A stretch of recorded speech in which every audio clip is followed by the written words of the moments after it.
Hello दोस्तों, SS मंत्रा YouTube channel में आप सभी का स्वागत है। आज के हमारे इस डीप डाइव में हम एक बहुत ही गंभीर और ग्राउंड लेवल की समस्या पर बात करने वाले हैं। बिल्कुल। और ये समस्या किसी एक इंसान की नहीं है। सही कहा। हम बात कर रहे हैं डीएलएड, जिसे पहले बीटीसी कहा जाता था, उसके 2023-24 बैच के बारे में। हमारे पास जो आज का ये पूरा डेटा और विश्लेषण है, उससे एक बहुत ही खतरनाक तस्वीर सामने आ रही है। खतरनाक इसलिए क्योंकि छात्रों का जो भविष्य है वो पूरी तरह से दांव पर लगा हुआ है। हाँ, मतलब सोचिए जरा, 2 साल से लगातार पढ़ाई चल रही है, रातों की नींद खराब हो रही है, पैसा और समय दोनों पानी की तरह बहाया जा रहा है, और ये सब किस लिए? सिर्फ एक शिक्षक बनने के सपने के लिए, है ना? बिल्कुल, एक सरकारी नौकरी की उम्मीद में। लेकिन अचानक से पता चलता है कि बोर्ड ने तो परीक्षा के फॉर्म ही नहीं छापे हैं। तो आज का हमारा मिशन यही है कि हम इस संकट की जो जमीनी हकीकत है उसे समझें। तो अगर हम शुरुआत करें पीएनपी यानी परीक्षा नियामक प्राधिकारी की जो सुस्ती है उससे, जी। ये कोई साधारण देरी नहीं है। नहीं, बिल्कुल नहीं। ये एक क्राइसिस है। हाँ। एक तरफ तो सेशन को एकदम समय पर चलना चाहिए था, हाँ। लेकिन पीएनपी की इस वर्तमान सुस्ती ने सेकंड और फोर्थ सेमेस्टर की जो पूरी प्रक्रिया है, हाँ। उसे पूरी तरह से फ्रीज कर दिया है। हाँ। डेटा साफ बता रहा है कि सबसे बड़ा जो बॉटलनेक है, जो रुकावट है, हाँ। वो है स्क्रूटनी, कॉपियों की चेकिंग। अच्छा एक मिनट, यहाँ पर मुझे थोड़ा कंफ्यूजन हो रहा है और शायद सुनने वालों को भी हो। हाँ। स्क्रूटनी कॉपियों का जो सीधा कनेक्शन है, वो मुख्य परीक्षा के फॉर्म से कैसे जुड़ता है? ये बहुत ही ये एक टेक्निकल लूप है। हाँ। देखिए, स्क्रूटनी का मतलब होता है रीवैल्यूएशन। हाँ। कॉपी दोबारा चेक होना। सही। तो जब तक बोर्ड को यही नहीं पता होगा कि पिछली परीक्षा में जो छात्र फेल हुए थे उनमें से कितने स्क्रूटनी के बाद पास हो गए हैं, तो वो एक नया रोस्टर या नया डेटा कैसे तैयार करेगा? मतलब बिना इस आंकड़े के नए एग्जाम फॉर्म्स तो मैथमेटिकली जनरेट ही नहीं किए जा सकते। ओहो, अब समझी मैं। यानी अगर फॉर्म नहीं आएंगे तो परीक्षा की तिथियां घोषित होने का तो सवाल ही नहीं उठता। बिल्कुल, ये एक पूरी चेन रिएक्शन है। अगर पहला पहिया रुका तो पीछे की पूरी गाड़ी वहीं खड़ी हो जाएगी। ये तो वही बात हो गई कि जैसे कोई यात्री किसी अनजान रेलवे स्टेशन पर एक ऐसी ट्रेन का इंतजार कर रहा है जिसका कोई टाइम टेबल ही नहीं है।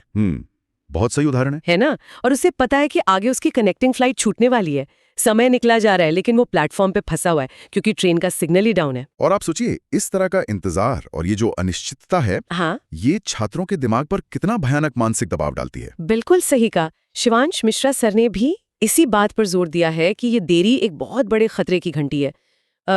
जब अनिश्चितता होती है तो सबसे पहले फोकस टूटता है। एकदम, एकाग्रता तो रहती नहीं है। छात्र किताबें खोलकर बैठते हैं, पढ़ने की कोशिश करते हैं, लेकिन उनके दिमाग में लगातार एक ही लूप चलता रहता है कि यार परीक्षा अगले महीने होगी या सीधे अगले साल होगी। हाँ, और ये जो मानसिक दबाव है, ये धीरे धीरे उनका पूरा कॉन्फिडेंस निकल जाता है। और जो आपने कनेक्टिंग फ्लाइट वाली बात से सहमति जताई, वो आगे की फ्लाइट ही तो वो सुनहरे अवसर हैं जिनके लिए सारी मेहनत हो रही है। और ये कनेक्टिंग फ्लाइट वाला जो हिस्सा है ना, वो सबसे ज्यादा डरावना है, क्योंकि अगर हम इस देरी के सीधे परिणामों को देखें तो ये सिर्फ एक सेमेस्टर के लेट होने की बात नहीं है। तो फिर क्या है ये? ये एक डोमिनो इफेक्ट की तरह है। अच्छा, एक गिरा तो सब गिरेंगे। बिल्कुल। पीएनपी की इस देरी का सीधा सा अर्थ है लेट रिजल्ट, और लेट रिजल्ट का अर्थ है अधूरी डिग्री। और प्रतियोगी परीक्षाओं का मतलब कॉम्पिटिटिव एग्जाम्स का तो नियम बहुत ही सख्त होता है। बहुत निर्मम नियम होता है। फॉर्म भरने की आखिरी तारीख तक आपके पास मेरा मतलब है किसी भी अभ्यर्थी के पास पूरी डिग्री और फाइनल रिजल्ट होना अनिवार्य है। हाँ, अगर रिजल्ट एक दिन भी लेट हुआ तो अभ्यर्थी उस भर्ती प्रक्रिया से सीधे बाहर हो जाता है। सीधे बाहर। और जो डेटा है वो इस बात को लेकर बहुत ही स्पष्ट चेतावनी दे रहा है। अगर हम उन अफसरों की लिस्ट देखें जो इस डोमिनो इफेक्ट की चपेट में आने वाले हैं, वो लिस्ट तो वाकई बहुत लंबी है। बहुत लंबी है। जैसे बिहार में बीपीएससी, टीआरई 4.0 जैसी बड़ी शिक्षक भर्ती एकदम सामने खड़ी है। हाँ। और उसके अलावा डीएसएसएस भी है, केंद्रीय विद्यालय यानी केवीएस है, नवोदय विद्यालय है। बिल्कुल। इन प्रतिष्ठित संस्थानों की जॉब्स हैं। और सबसे बड़ी बात, आगामी यूपी शिक्षक भर्ती, जिसका तो लाखों छात्र सालों से इंतजार कर रहे हैं। और सिर्फ यही नहीं, जो पात्रता परीक्षाएं होती हैं जैसे कि जेटेट, एमपीटेट और एचटेट। एकदम सही, ये सब भी इसी लाइन में लगी हुई हैं। तो ये सिर्फ एक परीक्षा छूटने की बात नहीं है, ये पूरे के पूरे करियर ग्राफ का क्रैश होना है। ये सच में बहुत बड़ी चिंता का विषय है, और इस संकट को अगर हमें पूरी तरह समझना है तो हमें द क्लैश कैलेंडर पर बात करनी होगी। हाँ, तिथियों का महाटकराव। बिल्कुल, स्रोतों के विश्लेषण से ये बात एकदम साफ निकल कर आती है कि मई का महीना आखिरी उम्मीद है। डीएलएड की परीक्षाएं हर हाल में मई में आयोजित होनी ही चाहिए। रुकिए, मैं यहाँ पर थोड़ा पुशबैक देना चाहूंगा। हाँ, बताइए। मतलब मई ही आखिरी उम्मीद क्यों है? अगर पीएनपी थोड़ा और समय ले ले, मान लीजिए परीक्षाएं जून के आखिर में या जुलाई में शिफ्ट कर दे, तो क्या छात्रों के लिए एक साथ अलग अलग प्रतियोगी परीक्षाओं की तैयारी करना असंभव नहीं हो जाएगा? हमारे पास समय बिल्कुल नहीं है।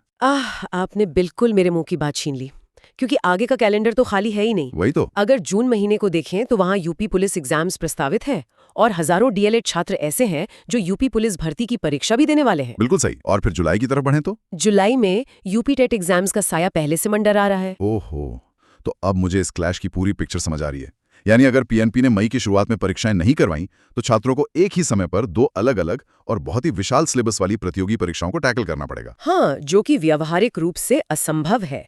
एक तरफ डीएलएड का सेमेस्टर एग्जाम जिसकी अपनी अलग डिमांड है और दूसरी तरफ यूपी पुलिस या यूपी टेट की तैयारी। ये तो आपस में ही उलझ के रह जाएगा सब कुछ। यही द क्लैश कैलेंडर का सबसे बड़ा खतरा है। मतलब छात्र ना तो अपने सेमेस्टर में अच्छा स्कोर कर पाएंगे और ना ही पुलिस या टेट एग्जाम क्लियर कर पाएंगे। ये एक ऐसी स्थिति है जहां चारों तरफ से सिर्फ नुकसान ही नुकसान है। तो जब करियर इस तरह से दांव पर लगा हो और कैलेंडर में समय ही ना बचा हो, तो फिर अब रास्ता क्या बचता है? हाथ पर हाथ रखकर बैठना तो कोई विकल्प है नहीं। बिल्कुल नहीं। डेटा और रणनीति दोनों यही बताते हैं कि अब सिर्फ एक ही रास्ता बचा है, एकजुट होकर संघर्ष करना। करो या मरो वाली स्थिति। एकदम। जब सिस्टम इतना सुस्त हो जाए तो उसे जगाने के लिए जमीनी स्तर पर दबाव बनाना बहुत जरूरी हो जाता है और इसके लिए एक बहुत ही स्पष्ट एक्शन प्लान तैयार किया गया है। अच्छा, क्या है वो एक्शन प्लान? पीएनपी से 3 प्रमुख मांगे रखी गई हैं। पहली, डीएलएड परीक्षा फॉर्म जल्द से जल्द जारी किए जाएं। बहुत जरूरी है। दूसरी, परीक्षाओं की निश्चित तिथियां तुरंत घोषित हों ताकि ये जो अनिश्चितता है वो खत्म हो। और तीसरी वही है ना, स्क्रूटनी वाली। हाँ। लंबित स्क्रूटनी का परिणाम शीघ्र जारी किया जाए ताकि असमंजस पूरी तरह खत्म हो। ये तीनों मांगे तो आपस में जुड़ी हुई हैं। बिना स्क्रूटनी रिजल्ट के फॉर्म नहीं आएंगे और बिना फॉर्म की डेट्स नहीं आ सकती। बिल्कुल। अब अंत में मैं सुनने वालों के लिए एक विचारोत्तेजक सवाल छोड़ना चाहती हूँ। बिल्कुल सोचने वाली बात है। जरा सोचिएगा, क्या ये एकजुट प्रयास सिर्फ डीएलएड 2023-24 बैच का भविष्य बचाएगा या फिर मेरा मतलब है या फिर ये पूरी परीक्षा प्रणाली में हमेशा के लिए जवाबदेही और पारदर्शिता लाने की शुरुआत साबित होगा?